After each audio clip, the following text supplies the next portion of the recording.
भत्ता वृद्धि निष्पत्ति निश्चित भाव में स्वागत योग्य केते जन स्वाधीन संग्रामी अच्छा अत्यंत सीमित आ जो मानकर कर्मनिष्ठा साधना त्याग बल भारत स्वाधीनता लाभ कला से माने जातिर पूज्य जातिर नमस्य तांको प्रति जहाँ जिते कले भी नियंट हम सरकार निष्पत्ति निश्चित भाव में अभिनंदनीय मु धन्यवाद ये गोटे असुस्थ परंपरा इमरजेंसी समय स्वाधीनता संग्राम क्या कहे देशर स्वाधीनता जो मैंने संग्राम कले विदेशी शासन विरुद्ध जो मैंने संग्राम कले से स्वाधीनता संग्रामी ये माने अधिकार कर्मी स्वाधीनता संग्रामी नुहति भीतर पार्थक्य अच्छे आदि से निष्पत्ति हुए जे इमरजेंसी समय जो मैंने कारावरण करते अधिकार पाई समाने स्वाधीनता संग्राम विवेचित हेबे को भत्ता दिज्व काली सकाळे एवेकार सरकार विरुद्ध जो मैंने आंदोलन करी कारावरण करुँच मृत्युवरण करुँच अनेक निर्यातनार शिकार होती को काली सकाळे परवर्ती सरकार भत्ता देवाई निष्पत्ति कर यार अंत कौटी तेणु ये निष्पत्ति आदौ पूरणीय नुहे मुख्यमंत्री जोड़े निष्पत्ति पूरण कर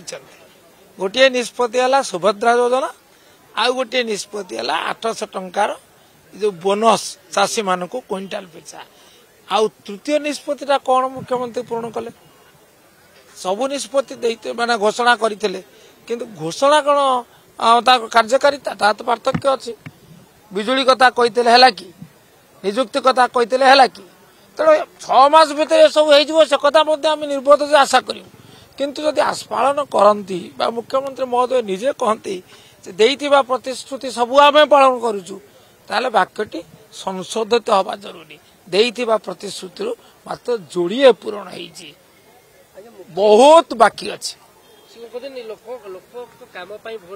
आओ नवीन पट्टनायक जो आइवरी टावर बाहरी बर्तमान धूली चाटुचंती आइवरी टावर थिबा कथा से कहउतिले ये कथारे मु एकमत नुहे तापर द्वितीय कथाटा है एवं धूली चाटुचंती हाँ धूली चाटिबे लोक प्रतिनिधि लोके जिते बड़े धूली दूसर अच्छा प्रतिनिधि जीवे ना से तो यथार्थ प्रतिनिधित्व ताही आशा करा जाए जो दायित्व संपन्न प्रतिनिधि धूली चाटुंट अर्थात गाँ को जाऊँच धूली माटी चलुंट लोकों व्यथा बुझुंट लोकों कथा कहते ये स्वागत योग्य अभिनंदनीय एवं वर्तमान बीजेडी दयाक शुणु बीजेपी लोकप्रियतार मुख्यमंत्री एवरी व्यतिव्यस्त हो नुहे बरं मुख्यमंत्री गस्तरे जो आशातीत जनसमावेश होउची लोकंकर समावेश होउची ताकू देखि बोधे बीजेपी अतिशय चिंताग्रस्त नवीन गस्तरे बीजेपी चिंताग्रस्त नाही नथिबा भिड़ सभ्य संग्रह अभियान सरी जाइछि वर्तमान सेगुड़िक माने प्रस्तुत होउची जो राज्य स्तर रे बेसा प्राय आम जो लक्ष्य धार्य करूँ बीजेडी तरफ लक्ष्य धार्य करा प्राय मो पाखे तो सविशेष तथ्य ना किंतु 80 ରୁ 90% लक्ष्य सफल धार्य करा लक्ष्य सफल होती खूब शीघ्र प्रक्रिया शेष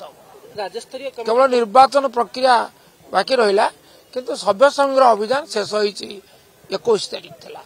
राज्यस्तरीय कमिटी सभापति नवीन रही ना ढांचागत से विषय में मु किए कह